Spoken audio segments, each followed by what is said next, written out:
Cantonment MLA Sai చనిపోతే కనీసం అధికార లాంఛనాలతో అంత్యక్రియలు జరపకపోవడం సీఎం కేసీఆర్ అహంకారానికి పరాకాష్ఠని ఎమ్మెల్యే ఈటెల రాజేంద్ర ఆగ్రహం వ్యక్తం చేశారు. సీఎం కేసీఆర్ కు దళితులంటే ఎంత ప్రేమ ఉందో దీన్ని చూస్తే తెలుస్తుందని మహబూబ్ నగర్ జిల్లా కేంద్రంలోని టీటీడీ కళ్యాణ మండపం చౌరస్తాలో ప్రజాగోష్ఠి బీజేపీ భరోసా కార్నర్ మీట్ నిర్వహించిన ఈటెల మొన్నటి వరకు సీఎం కార్యాలయంలో గిరిజన, దళిత, బీసీ, మైనార్టీలు ఒక్కరు కూడా లేరన్నారు. 7 ఏళ్ల కాలంలో ఒక్క దళితుడికి కూడా భూమి ఇవ్వలేదని విమర్శించారు. అసెంబ్లీలో తనను మాట్లాడనివ్వలేదన్నారు. ధరణి రాష్ట్రంలోని పేదల కొంపుంచిందని తెలిపారు. పేదల బ్రతుకులు మారుతాయని అనుకుంటే చిన్న చిన్న భూములున్న పేద రైతులను కూడా బిచ్చుగా మార్చాలని అన్నారు. ధరణితో తన ఫ్యూడల్ భావోజాలని సీఎం కేసీఆర్ బయటపెట్టుకుంటున్నారని మండిపడ్డారు. 1 ఎకరాల మాగాడిలో ప్రతి సంచిలో 4 కిలోల ధాన్యం దండుకుంటున్నారని ఆరోపించారు.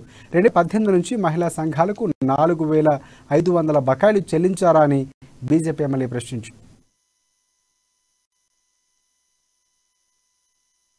కేసీఆర్ నాయకత్వం కొనసాగింది ప్రభుత్వంలో కానీ ఆనాటికి ఈనాటికి ఎంత తేడా ఉందో అవి ఒక నీటి ఊడల్లాగా వస్తా ఉంది. వాళ్ళు వ్యక్తం చేస్తా ఉన్నారు. కానీ అవి చూసినప్పుడు అవి విన్నప్పుడు ఇవాళ జరుగుతున్నటువంటి దుర్మార్గం గంటల తరబడి చెప్పినా కూడా వాళ్ళ సహచరుడుగా ఉండే నేను దాకా శాసనసభ్యుడిగా ఉన్నాడు సాయన్న గారు.